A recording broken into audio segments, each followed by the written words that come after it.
Бүгін 31 август репрессия құрбаларын естеу күні. Республикамызда Қарақалпақ мемлекеттік университеті қарамында репрессия құрбаларын естеу музейі шөлкеместірген болып, қазіргі уақытта ол жерде 3,5 мыңдай экспонатлар топланған. Кәсіптесім қазір музейде соңғы алып барылып отырған ілми ізденістер жөнінде мағлұмат беруге таяр тұр. Мархамат Қалбеке эфирдесіз. Ғаресіздігімізге 33 жыл толмақта. Әлбетте бұл жылдар хақында айтатұғын болсақ, ең алды менен ғаресіздікке ерсемен дегенше ісленген мүнәсіп минетлерді айрықша атап өту керек. 31 август санесінің айне репрессия құрбалары күні спатында, оларды еслеу күні спатында белгіленуінің де мәнісі ұсында. Біз қазір Қарақалпақ мемлекеттік университеті құрамындағы репрессия құрбаларын еслеу музейіндеміз. Әр жылы бұл жерге келер екенбіз, жаңа экспонатлардың, жаңа іліми іздену жұмысларының куәсі боламыз. Алишер Рамитуллаевич, жаңа ғана айтып өткеніміздей, хақиқатында да өткен жылға қарағанда экспонатлар бұл жерде анағұрлым дәрежеде көбейген. Соңғы жаңалықтар нелерден барады? Әлбетте айтып өткеніміз дұрыс. Егер музей ашылғанақта бір бөлмеде экспонатлар қанасы болған болса, міне бүгінгі күнге келіп бұл 4 бөлмеге жекем кеңейтілді. 700-ден астам экспонатпен ашылған болса, міне бүгін 3,5 мыңға жекем жеткеріп отырмыз.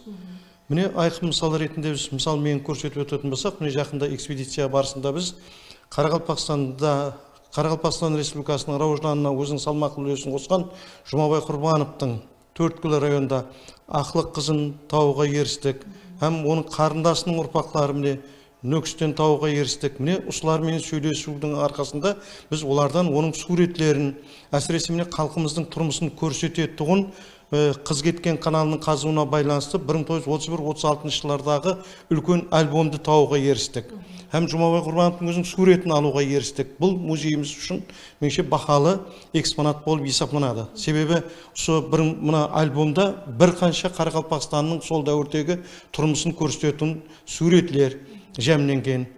Екіншіден біз айтып өтуіміз мүмкін, міне осы музей қызметкерлері, міне прокуратураның қарары шыққан еді, осы қарарға байланысты прокуратура тарапында репрессияға ұшыраған нысандарды үйрендік. Міне Сәбит Нұржановпенен біргелікте міне тарихи қатыра Бекияс кітабының 1-ші томы шықты. Бұған Қарақалпақстаннан 11 адам кіргізілді. Қазір 2-ші томы баспаға беріліп атырыпты. Бұған Қарақалпақстаннан 8 адам кіргіздік. Енді 3-ші томына біз материал жинап атырмыз. Әлбетте бұнан біз жақын арада тамамлауға әрекет істеп атырмыз. Сонымен бірге міне осы дәуір ішінде біз өткен жылы октябрь айында әзір президентіміздің фарманына байланысты октябрь айының 1-ші аптелігін еске түсірулер күні ретінде белгілеу мәселесі қойылып атырыпты. Біз өткен жылы Қарақалпақстанның белгілі басшыларының бір күннің ішінде 40-тан астамы репрессия құрбаны болып кеткен. Соның 85 жылдығына байланысты біз конференция өткөрдік. Һәм мінекей өздеріңіз жаңа куә болғандай, бұған байланысты музей жамағаты 2 кітап, конференция топламы, һәм өткен жылы сол юбилейін белгіленді, 120 жылғын белгілеген Пірназар Алланазаровтың несін 120 жылғына байланысты кітапты шығардық. Міне бұндан басқа да біз айтып өтуіміз мүмкін, Аннақылыш Адакаев Қарақалпақстанда прокуратура тарауында істеген, бұндан кейінгі жылдары Қарақалпақстанның халық қожалығын рауыждандыруға үлкен үлес қосқан инсандардың бірі.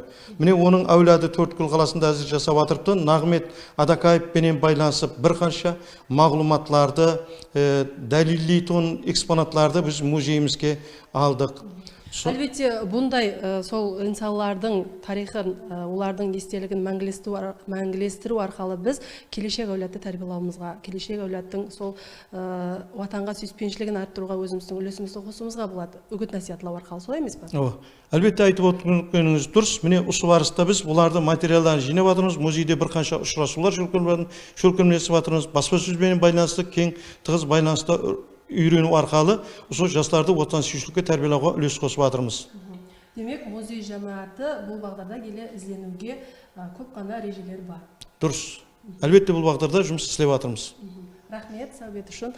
Әлбетте, жаңа ғана Алишер Рамитуллаевич айтап өткеніндей, бұл инсандардың басып өткен жолын, істеген қызметлерін үйрену, оны әлбетте бүгінгі келешек әулетқа үгіт насихатлау, келешек әулетларға қалдыру, тәлім тәрбиясында олардың мүнәсіп әулетларды жетілістіруде оғада ахметке ие болады. Біздің әзір музейден алған мағлұматларымыз міне осылар еді. Рахмет, студия.